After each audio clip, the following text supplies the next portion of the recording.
കളക്ടറുടെ ഓഫീസിൽ. രാവിലെ മുതൽ ശംഭുവിനെ കാത്തിരിക്കുകയാണ് ഞാൻ. എന്തു പറ്റി? ഒരു കരടി കാരണം കാട്ടിൽ പോകാൻ പറ്റാത്ത സ്ഥിതിയായി. പൊതുവെ പ്രശ്നമൊന്നും ഉണ്ടാക്കാത്തതാ, പക്ഷെ ഈയിടെ മഹാകുഴപ്പക്കാരനാ. ഓഹോ, എന്താണ് അവന്റെ പ്രശ്നമെന്ന് ശംഭു ഒന്ന് നോക്കണം. അത് ഞാൻ ഏറ്റു. ശംഭു കാര്യമേറ്റ പിന്നെ പേടിക്കാനില്ല.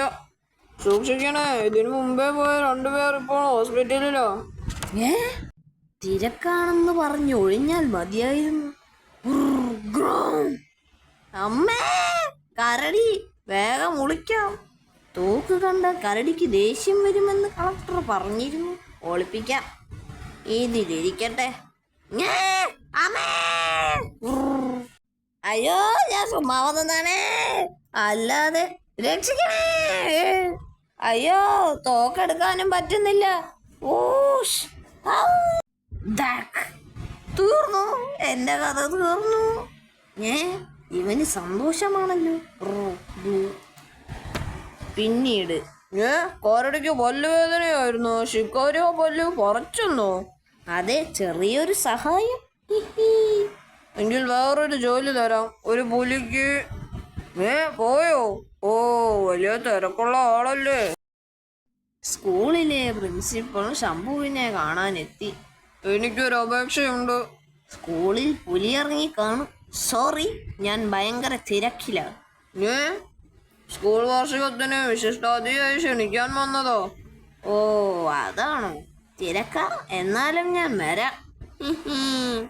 തിങ്കളാഴ്ച 6:30 പരിപാടി. ഓക്കെ. തിങ്കളാഴ്ച വരൂ.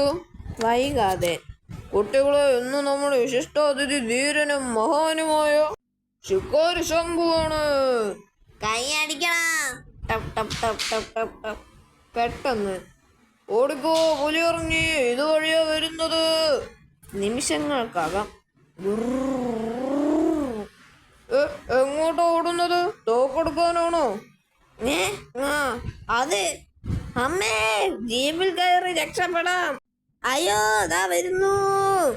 എല്ലാരും സ്കൂളിൽ കയറി വാതിലടച്ചു. ഞാൻ മാത്രം പുറത്ത്. വാതില് തുറക്കണേ. ആര് കേൾക്കാൻ? ഈ വീപ്പയിൽ കയറി ഒളിക്കാം. വീപ്പ ഉരുണ്ട് സ്കൂൾ ഗ്രൗണ്ടിലെത്തി. പുലി ഏതു വഴി പോയോ ആവോ. മുകളിൽ കയറി നോക്കാം. അയ്യോ, വഴുതുന്നേ. ദാ പോണേ. പുലി. പിന്നീട് മികച്ച സ്പോർട്സ് താരത്തിനുള്ള അവാർഡ് ശിക്കാരി ശംഭുവിന്.